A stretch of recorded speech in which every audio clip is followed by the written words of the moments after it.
And I felt that that was lower risk for me, because if I bought something, it didn't really work out well, that the low holding cost would kind of serve as this buttress to something potentially going really wrong. So those were a couple of reasons why I was like really attracted right away to the land investing. Welcome to Multifamily Insights. I'm your host, John Casman, and I want to thank you for joining us for another great episode. If you are enjoying this show, get some great value for your investing goals, make sure you leave us a rating and review. Please give us some honest feedback. It helps us, but it also helps other investors find this show for their investing needs. And if you haven't done so, make sure you hit that follow or subscribe button so you don't miss an episode. Now, today we've got a great show. We're going to be talking to Clay Hepler. They say you're the average of the 5 people you spend the most time with. So if you want to grow as a multifamily investor, you have to spend more time with other multifamily investors. And an easy way to do that is to join our apartment investing mastermind group today.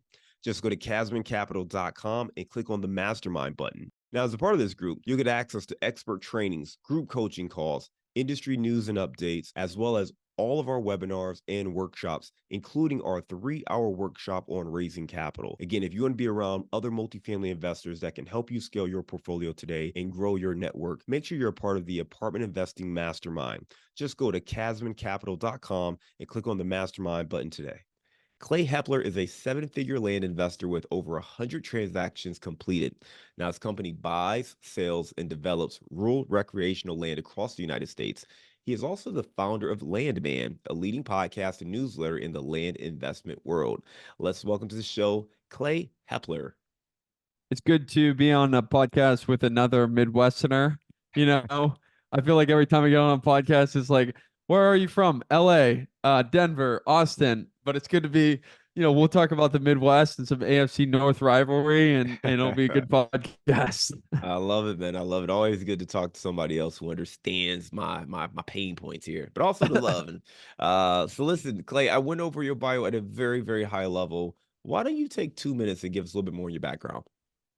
So, yeah, we were talking about this before the show. So I got into real estate investing primarily through, targeting smaller houses, multifamily investment. Like, my background is I was used to work for a luxury chocolate company. So we sold to the Omni hotel chain, private aviation groups, high net worth wealth advisors, and small specialty shops like, think about like Dean and DeLuca or like Whole Foods Light, right? Smaller types of specialty shops, brick and mortar shops. That's where I really cut my teeth, learned about sales marketing. And then from there, I was listening to the Bigger Pockets podcast. I was kind of a part of that whole wave. And I said, hey, another way to really produce income, wealth is through buying cash flowing rentals and learning about how to invest in real estate. And so I went and joined a local mom and pop real estate guy, had probably like 400 units, 500 units, something like that. Smaller scattered site portfolio, right? Smaller units, bought it all, did the BRRRR process, and ex oil and gas guy. So I went and learned kind of the business through how he did it, right? So I worked with him for a while, and eventually we're like, hey, we want to build another way to bring revenue into the business, right? And so at that time, I was like, man, I have a sales and marketing background. Like, I could build a wholesaling house flipping company. Like, it would be easy, and we could cherry pick the best ones, right? That's the standard process. And so we scaled a business. We did 75 flips, wholesales in our first year. So we scaled like right away and really quickly entered the market, our specific market, and absolutely crushed it. After that, I started to say, hey, I want to start to buy my own properties, right? So I bought a house hack 3-unit apartment building. Then I bought another 3-unit, then a 6-unit. Then I started to scale from there and started to take some investor debt and some investor equity and acquire smaller multifamily properties. Duplex here, triplex, 6-unit, 8-unit, flipping and wholesaling larger multis. Like, when I say larger, I mean, 15-unit, 28 units, flipping these on wholesale contracts. And so what started to happen is we started to grow our portfolio, but we were at this critical point, right? In real estate, there's this critical point between probably like 20, maybe 15 units and 80 units or 85 units, in which you can't really manage them all yourself, right? And you have to rely on someone else to manage them. it doesn't make sense for you to hire like an in-house property manager because you don't have enough revenue to actually service them. So you're kind of stuck in this really hard place, right? And if you're doing it a lot by yourself, which I was, I like my background's like not in managing people. Like I'm very much a sales guy. And so I was like trying to manage this portfolio and wasn't really doing a good job at it because it's just not my skill set. And we had some bad run-ins with property management companies. And also, as you know, Midwestern guy, the CapEx in these buildings that are 130 years old, you got the box gutters, you got the single pane windows that are rotting because of all the mold and rain and sandstone foundations that they're so porous that water comes through and like seeps into the floorboards. I mean, all this stuff, right? Boilers. And so my wife at this time was making money. Like she had a 6-figure job. She was doing well. And so I was the guy out there running around saying, okay, I'm building this portfolio. I'm building our wealth. And in reality, I was buying the properties well. We were cash flowing well on paper, right? But at the end of the day, when you get a $30,000 sewer line that comes up and you're just out there buying and reinvesting, you can see how these problems can start to compound and your expenses compound. And all of a sudden, at the end of the month, you don't have that much money. And so a couple of years ago, my wife got a call the day before Thanksgiving, and her boss said, hey, basically, we ran out of money. We're going under. And my wife lost her job the day before Thanksgiving. That next year, we had a wedding that we had to pay for, right? Because my parents didn't have the money to pay for it. Neither did hers. We had our honeymoon. We had to pay for our life, and we acquired a 5,000 square foot Airbnb in the Rocky Mountain of Colorado. And it wasn't doing that well, right? This was during the Airbnb boom. And it busted for us. That boom didn't last very long for us. And so I was like, I wanted to get back into this business, right? And by the way, I kind of skipped this step, but I ended up getting out of the partnership with that other guy, that the mom and pop guy. I just went out and did my own stuff, right? All amicably, really great guy. And, we just went our separate ways.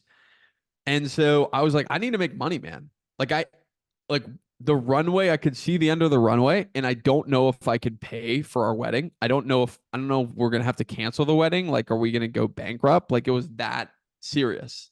And I've told this story so many times, so it's like I don't sound like I'm surprised, but it was like horrible.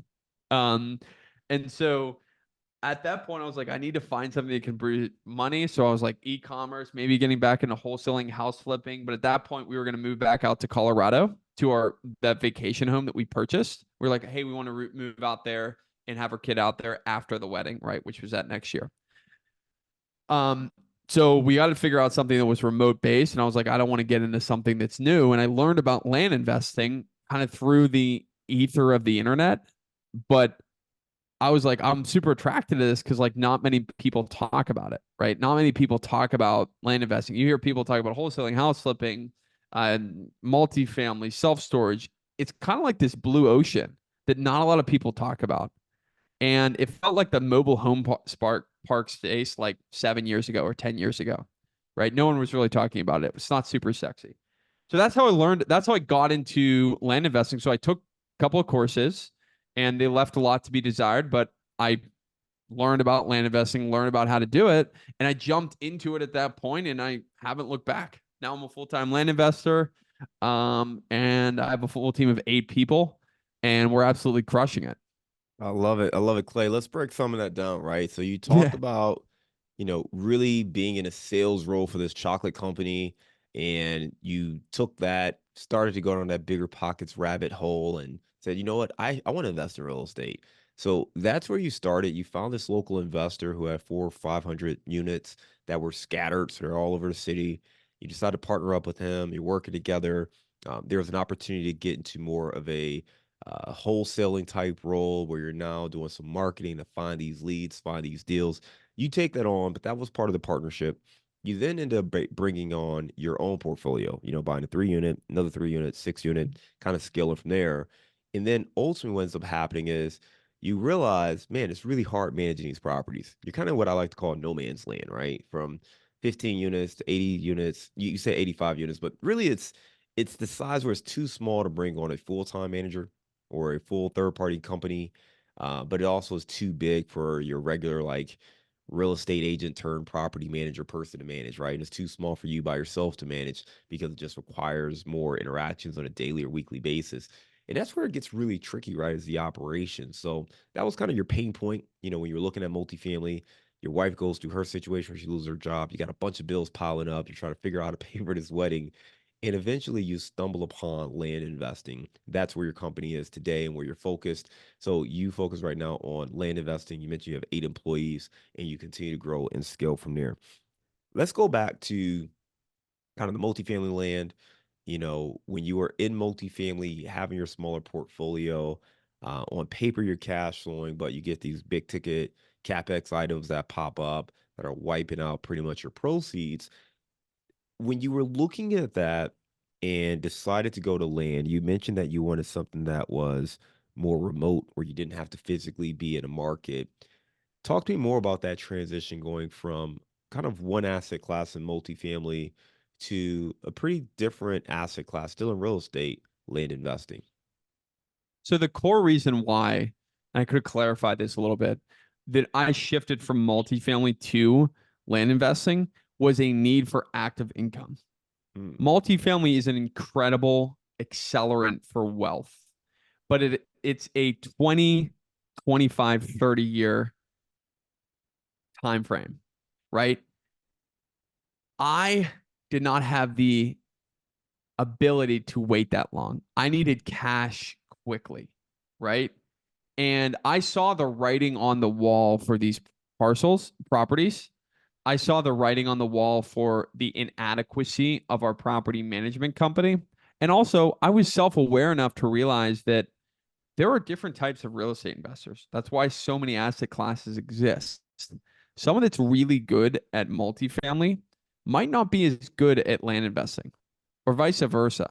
You got to really understand who you are. And also, multifamily is a team sport, right? You got to have a good property management manager, asset manager, but there's this time period between the 50 to 80, as you said, or 15 to 80.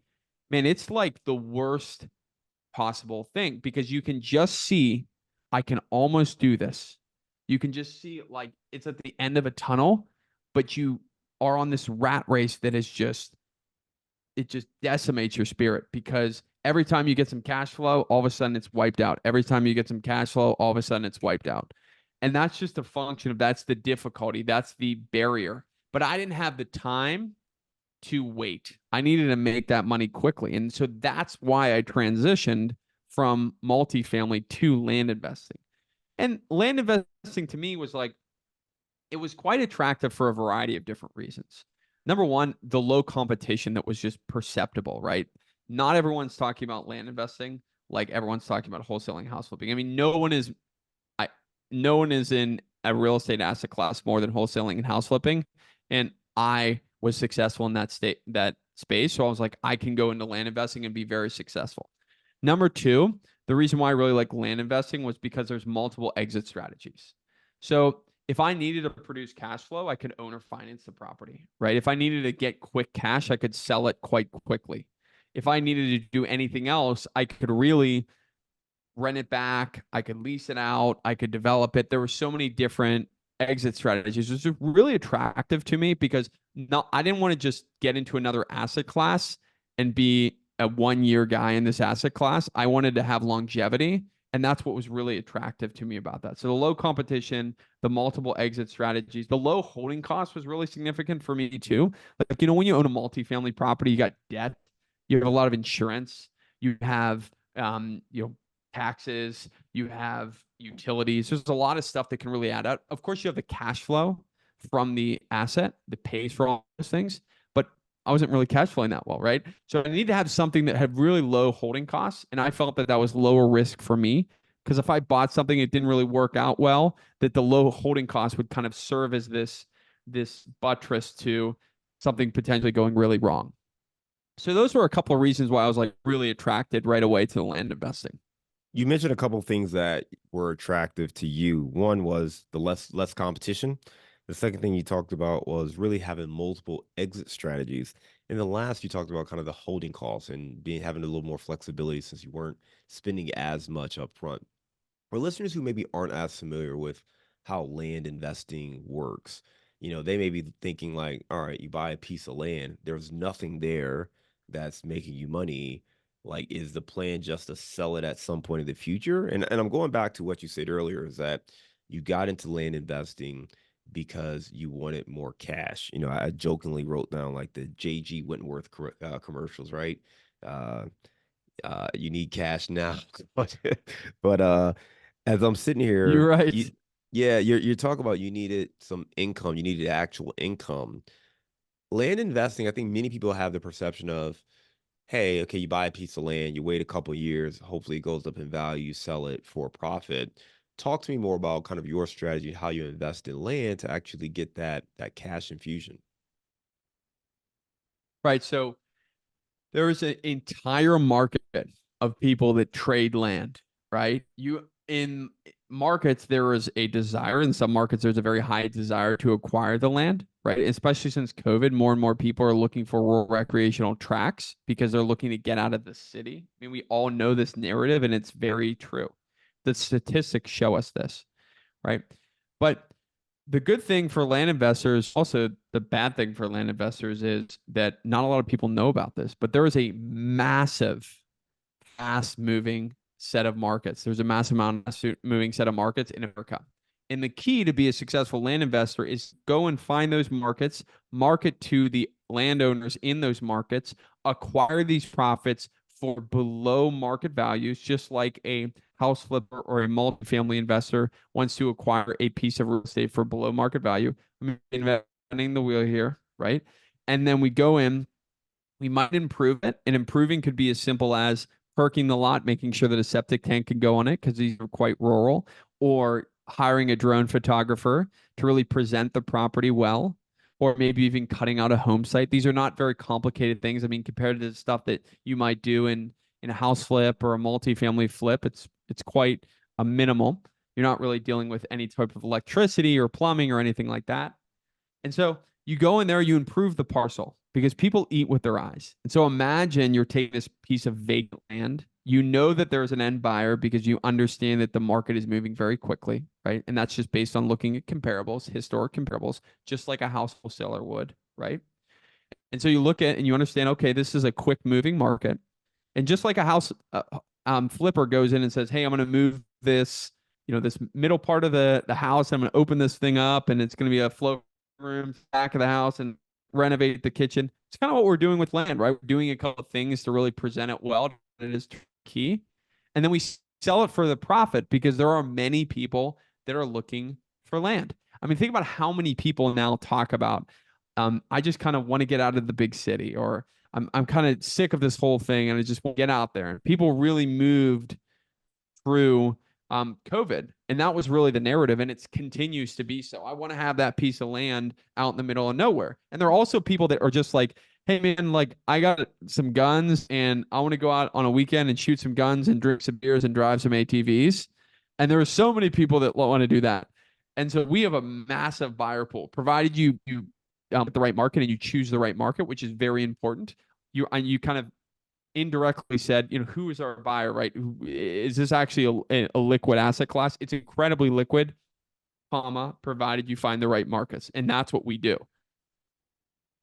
Yeah, you just laid out a couple things that I think are very interesting. One, you're taking a lot of the concepts from more traditional real estate investing platforms, right? House flipping, being able to evaluate the value of those homes, the properties, but also having a value add strategy, which again, many people hear land investing and value add and kind of chuckle, but you're talking about either fixing something. It could be sewer lines or kind of make sure everything is paved properly so that it's clear on what the vision is.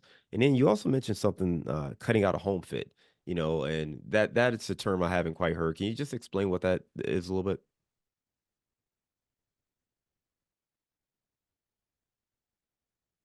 You with me?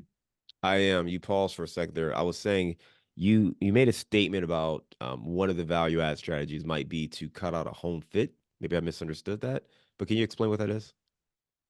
Yeah. So what I meant by that was the home site, right? Like, so, if uh, some people will walk into they're walking their uncle or friend or whomever owns this piece of land, and they're like, I'm gonna go out into the country, and they go out there and they're walking through the woods and they just like see trees. They're like, oh, this is just a bunch of trees. And then 5 years they come back and they're like, oh my gosh, look at this like massive stadium with this like hangar and like 15 McDonald's and all these things. Well, that all started with the land, right? And so we're doing that on a much smaller level. Just like a house flipper might go into a bathroom and say, hey, I'm going to reconfigure this bathroom so that it just kind of flows better, so that when someone walks into the bathroom, it just makes more logical sense. Or I'm going to reconfigure this front area of this house so that when someone walks through, they can kind of see the backyard. It draws them in. I'm going to maybe vault the ceilings a little bit so it just feels a little bit more expansive and grandiose when I walk into the house. That's exactly what we're doing with land, because a lot of people can't see the literal forest from the trees. And so what we do is we show them, here is where your house will be, Betty Sue. Here's the perk test that shows that you can put a septic tank and a well here. Here are all these things. And so when someone goes out to the land, it's ready made, it's pre-baked. And so all you got to do is take that land and you got to put it in the oven and you say, I can put my dream home here. And that's exactly what we do. I love it. I love it. Clay, you mentioned one of the things you do is you understand the markets and in these rural areas where folks, have different desires and why they may want to live there. You said it's really important to be able to look at the data, know where people want to go, and then be able to find undervalued properties or undervalued land so that you can find the right buyers. Talk to us a little bit more about the marketing strategy there. Right. So when you are looking at a market to target for multifamily, one of the core things that you look for is there a positive population growth here? Right? Like, are people coming to this area? And so we can think about that on a macro scale and say, is someone moving to the northeastern part of New York? Maybe, maybe not, right? But if we look down on the micro level, so on a macro level, what markets would probably have the most amount of velocity? Well, markets that people are moving to, of course. This is very logical based. I mean, this isn't like super difficult to understand. It's like rent growth. If I buy an apartment in a market that's have really good rent growth, my NOI is probably going to increase, and so my value is probably going to increase, right? So things like that are quite simple. If we look on the micro level, on the state level or on the county level, we want to look for populations or parts of these counties that have a higher velocity. What do I mean by that? Is the inventory selling quickly? If we go to parts of Detroit, I bet you we can find houses. Nothing on Detroit. Anyone in the audience that is from Detroit? I'm just picking Detroit off the top of my mind. You can probably find areas where it takes a long time to sell houses, right? Because they're dilapidated, they're unkept, it's a high crime area, whatever. Same exact thing happens in rural West Virginia, and you might find houses that are, in a holler and they're not going to sell quickly. You get what I'm saying? So there are indications using a velocity, a sell-through rate. How quickly is inventory actually selling through in this specific market? That gives us a comprehensive view of the health of the market. And how many pieces of land have sold within the last year? What percentage of those pieces of land has sold within the last 6 months, right? Maybe there's 100 parcels that have sold within the last 10 years, John, but the last 5-6 months is maybe 5. And so we're like, whoa, that market is slowing down. That market is really slowing down. And so is that the trend? And so maybe I don't want to go after that market, right? Not that this is gospel, but this is kind of heuristics to kind of understand how we gauge the health of a market. Because land is illiquid. I'm not going to stand up here and say that, like, if you buy bad lands in bad area, like we got off a call with someone in the Upper Peninsula of Michigan. We were looking at this commercial piece. Okay. We called this guy. He's had this piece of land on LoopNet. It was a commercial land because we were going to rezone something and basically sell it as commercial land. We called this guy. We asked him, so tell me about this commercial lot. Well, he's like, I've had this thing on the market for 4 years and I've gotten 2 calls. Noted, right? So in many cases, there is an illiquid nature about land. So we just got to position ourselves like a logical investor in the sea of velocity, in the stream of velocity. So I wouldn't want to buy land in the northeastern tip of Alaska in October, because that stuff's going to be snowing about a month and no one's going up there, right? So that it's all logical, right? It's all Yeah. logical of how we approach this. Clay, let me play back a couple things, right? So your focus there is just understanding where is the demand already, looking at velocity, looking at where the transactions are taking place. That's going to allow you to know, hey, will I be able to move this piece of land quickly, or is this something that may sit on the market for a long time? And if you're trying to do this for income, you obviously want to be able to sell or be able to have some transactions happening. If it's just a piece of land that you like or you inherited because your grandparents owned it or whatever it is, certainly that's different. But you're talking about being very intentional about the investment, not developing the land yourself. So you're trying to make sure you find that end buyer, that end developer who's going to take that land from you and develop, whether it's a house or whatever it is they're going to do. You want to have that. So you're really focused on where is that demand, where is that velocity. And that's really smart for all our investors to understand. One thing for me is that when you are looking at this kind of data, particularly, the transactions and, you mentioned just where that high velocity is, where do you go to find that information? Yeah, so I mean, we can use a variety of different sources. Like, so at its base, right, we're going to just look at markets, right? We're going to look at Redfin data. We can look at Redfin data. Redfin has a bunch of data sets that show us the actual average days on market, right, for specific types of asset classes, right? We can also look at Zillow or Redfin or land.com, like, which is a land aggregating site akin to Zillow or Redfin. And that site shows us all the land transactions that have happened over a certain period of time. So it's pretty simple. It's like how many pieces of land have sold within the last year on Zillow or on Redfin. And we take all that data and say, how many are on the market now?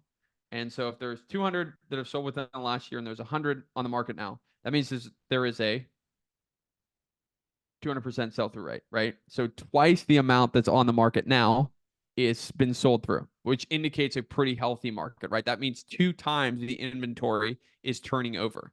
So this is not rocket science, right? It's not that complex. Now we have an internal software that we use, that is a little bit more sophisticated that shows us price per acre stuff and different types of increments for selling and velocity and everything like that. But on a high level, that's exactly how we do it. Now, again, this is very similar to the process of targeting a market for any type of asset class, right? We're just focusing on building a marketing machine that can target and give us the highest probability of finding parcels, right? If you are in, for example, if I am in the house wholesaling business, every city and every county has different types of marketing channels that work better, right? So I might be in Indianapolis and this specific channel works better than the others, but I wouldn't really know that because I need to try a lot of them, right? The same exact thing happens in multifamily properties. If I'm going after a $150 million multifamily property, I'm probably not going to get it through pay-per-click advertising, right? I'm probably going to have to, my marketing channel would be probably brokers, right? And a lot of times these guys are not going to be looking at their mail for like a postcard. So there's a lot of things that you can eliminate if you're putting together a marketing channel for a specific asset class. And every asset class has marketing channels that perform well. So if you're building out a marketing campaign, number one, you got to know how to find it, right? In land, we just briefly talked about how to exactly find these pieces of land, right? We're looking at velocity. But now once we find them, like how do we prepare to market to them? And we prepare to market to them by knowing the type of marketing that reaches this specific type of seller. So, like I said, multifamily or industrial may be a little bit different. You can stereotype on what type of person is going to be an industrial, own an industrial facility versus a multifamily facility. They're going to be very different, right? Probably. And so we can target them in different ways. We can reach them in different ways. And so as we're building our marketing channels in land, if we're talking about an infill lot, a rural infill lot in outside of Disneyland, right? A little infill lot that's a quarter acre. We're going to approach that seller very differently than if we're trying to buy a corner lot on 65th and 20th in New York City, right? We're gonna I don't even know if that's a legitimate um street name, I don't but think so. that's what that's the type of that our marketing changes Yeah. as we change the target audience. And I think a lot of people don't take that into consideration, but it's so important. The big takeaway for me here is that you have a land business focused on acquisitions, selling or doing the dispositions where it makes sense. But really, what you have is a marketing business. And I think too often we get so caught up in the asset class, and certainly there's important, there are important nuances to each. But what you just described could be applied for anybody trying to do acquisitions for multifamily, anybody running a fix and flip business, anybody doing wholesaling. It's really the same thing, right? You have to figure out, okay, where are these properties? Who owns them? How do I market to them? How do they like to take information? Will they throw away my letter the moment they get it? Will they answer my call? Will they hang up on me? Is there a broker or somebody else who's an intermediary? You have to figure out how do you actually get engaged and in touch with these individuals? What do they care about? And then how do you make sure you put together the right business plan? So while we're talking about land, a lot of this is applicable for any business, especially a real estate business. So I think there's a lot of great value there. We're going to transition to a round of insights in just a second, but you started talking about if you were buying an infill land project versus, maybe something that was in the heart of the city or in the rural parts of a town, how do you differentiate those? Because, many people listening may think of land only through the eyes of developing multifamily, as opposed to maybe some of the rural investments or trading the land like you were suggesting. Can you just maybe give us a little bit more context there? Yeah. So could you rephrase the question so I make sure I Sure, understand it? sure. So many people listening to us, they may have considered investing in land with the primary purpose of developing that land themselves for multifamily. What you're describing in your business model is acquiring land really with the intent to trade it to another buyer who's going to develop. So you're not looking to actually develop and own it long term yourself. Can you just talk about or maybe compare and contrast those two different approaches? Yeah. So any business that is like a real estate investment business, I view it as a conveyor belt. Okay. So your leads are significantly less expensive on the front end of that conveyor belt to the end of that conveyor belt. So how that defines the way that you actually approach marketing to these sellers.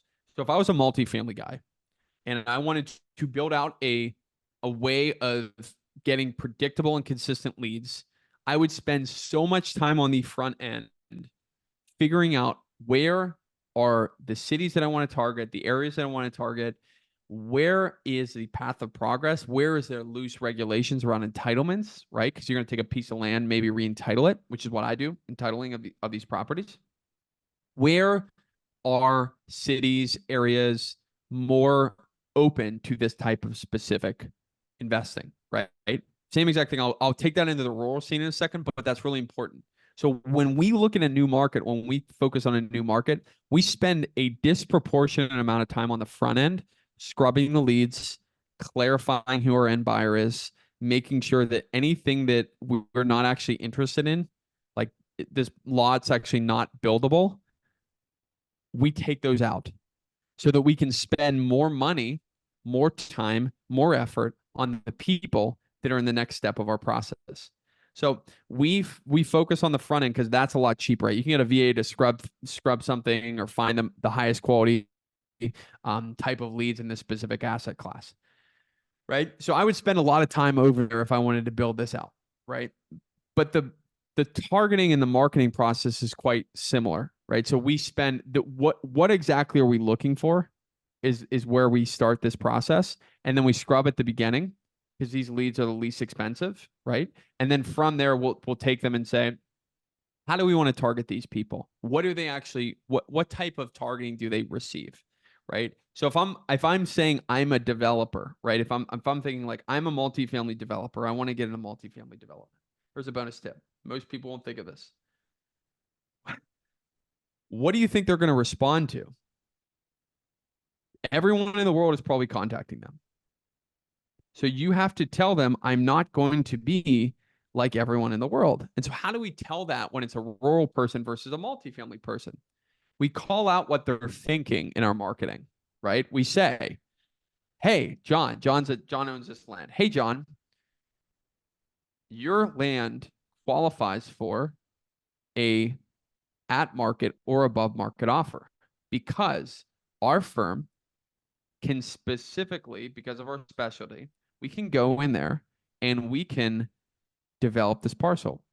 You don't necessarily have to disclose that, but we can pay at or above market value, which is really what you're getting at. We are not a wholesaler. So what you're doing with this marketing is you're differentiating yourself. When it comes to rural investment, here's something I did recently. For some reason, people have been talking to us about like, are you like a spy company for China buying farmland or Russia? Like a lot of people are saying that, like a crazy amount of people in these rural scenes. And so we just call it out. We say we are not a Russian or a Chinese company, right? We're American born and bred, whatever. So we speak to our audience what they want to hear so that we can get on the phone with them. And that's the most important thing. That's the purpose of marketing. The purpose of marketing is to connect with the people that are most qualified to speak with you. And that's what we're doing by speaking to them in a way that they should be spoken to. If I sent that outbound message to, John, who owns this piece of land in the middle of Denver, and I said, I'm not a Chinese or Russian company, the guy would say, what is this? What? Maybe. I'm just making assumptions here. But we're speaking to the demographic. We're speaking to the type of seller that person is. Yeah, I love it, man. You gave some great insights there. One, it really just comes down to understanding who you're talking to, but also differentiating yourself. And that's the piece I think people forget. You can't say the same thing everybody else is saying. So figure out how to stand out in your communications. What are their challenges? What are their pain points? What are their concerns? Address that and remove those objections early so you can actually have that conversation. Again, your point is the point of marketing is to have a deeper conversation with that prospect. It's not just to send out a bunch of stuff and pray something works. It's how do you remove those barriers so you can start engaging in a relationship and a conversation and start to scale and grow from there. I love that. You've got a ton of other great insights and information. You host a podcast and a newsletter, which is the Landman. So you're the founder of Landman. You also have the Landman Accelerator course for anybody who is interested in learning more. So you can check out more about what Clay is doing on his Twitter account. He's at Clay Hepler. You can check him out there. We'll make sure we link to that in our show notes. It's called X now. They may go back to Twitter. I don't know, but you get the point. So x.com/ or at Clay Hepler. So we'll make sure Hepler, we will tag you there. Right now, we're going to transition to our round of insights. Are you ready? Yeah, let's roll. Give me a failure or an apparent failure that set you up for later success. There's so many. The core failure that I had is I purchased this vacation home in Colorado that was shrouded in this is going to cash flow as an Airbnb, and in reality it was an emotional purchase. And so my wife and I now say, is this a Grand Lake purchase, which is a virtue single status signal? I was like, bro, it was like 25 buying this, a $1 million, expensive mountain cabin in the middle of the Rockies. So I was like, that was so stupid. But it was really about status. And so it taught me about, am I making a Grand Lake purchase, right? Am I making, which is the house name, or am I making an actual thoughtful purchase? I love it. Give me a digital or mobile resource you recommend for your business. Nothing has been more impactful to my business, I'm going to say this, than Twitter. So I mean, is that what you're looking for? Are you looking for something else that's Sure. kind of No, like that works too. Twitter. Yeah, getting active on social media, Twitter in particular. All right, give me the book you've recommended or gifted the most in the last year. 15 Commitments of Conscious Leadership? Love it.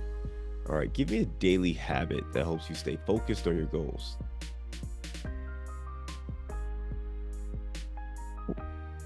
The daily habit would be when I wake up, I work. I just get up the night before I plan. I guess this is two habits, but night before I plan, what am I gonna do? Right. So between 5 and whatever, 5:30 and I like try to do just deep work. And so during that time, I plan the night before so that I'm not like scrambling in the morning. Like, what should I do? And it really helps me with focus and getting the most out of that time. Give me your number one insight for being a successful land investor.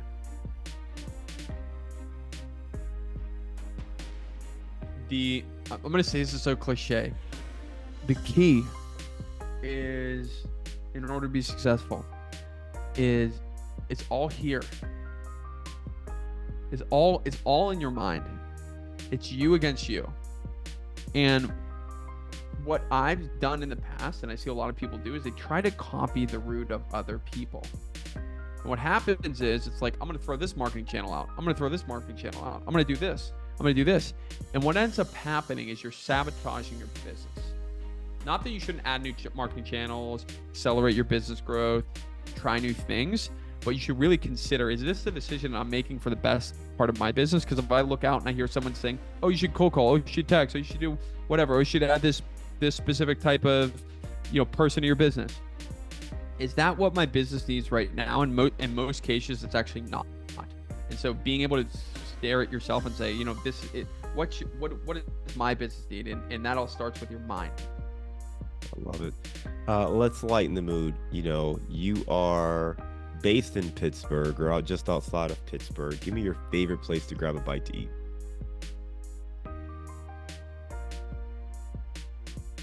In Pittsburgh? In Pittsburgh or where you live, wherever you want to go. Favorite place to grab a bite to eat. I like that.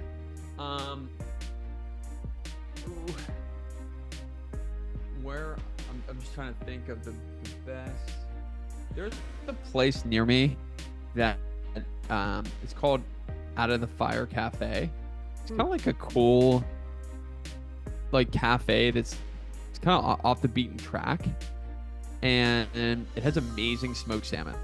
Like, really, they've in-house smoked salmon. They fly the salmon in, and it's not like an incredibly bougie place, but I just love smoked salmon, like very good smoked salmon. And so there's appetizer with the smoked salmon, appetizer with like capers. It's just absolutely incredible. They like glaze it, maple glaze it, and they all do it in the house. So it doesn't feel like super sticky like sometimes you buy in the store. So Out of the Fire Cafe is like a cool place that's very local to me, that's easy to just go check out, and I love their smoked salmon appetizer. Out of the Fire Cafe sounds like a great place. Clay, you gave us a lot of great information, man. I really enjoyed hearing your story, and in particular, how you started off, again, coming from corporate America in a sales role, working with an individual as more of kind of a mentor, being able to start growing your own personal portfolio, but then realizing that, hey, you're kind of in this no man's land where the portfolio is not quite big enough to bring on a third party manager or have somebody full time run it, but it's too small, or I guess too big for that. Or I should say too small for that, too big for you to manage yourself, and then too big for kind of your typical run of the mill property manager. So you ultimately made a transition out of that and decided to focus on land investing. Give us a lot of great insights on what it takes to be a successful land investor. And my takeaway is investing in land and running a land business is really similar to running a marketing company. Make sure you've got the leads coming in, the acquisitions, understanding what to say to folks, but also having a clear business plan in place. So I love that notion. And it's different because I think people would traditionally think of land investing as a longer term buy and hold situation, almost more speculative. But you're talking about being able to take away some of that guesswork, having a clear path, clear plan, being able to point to other transactions in the marketplace, understanding the velocity of transactions that take place and using that to guide the investment decisions. Again, really great information. If folks do want to learn more, they can follow you online. You're very active on X, getting active on Instagram, and you also are the host of Landman, and you got your Landman Accelerator program. So we will link to that in our show notes. Clay, thanks again for being a great guest and coming on Multifamily Insights. We look forward to staying in touch with you, and I hope you have a great day.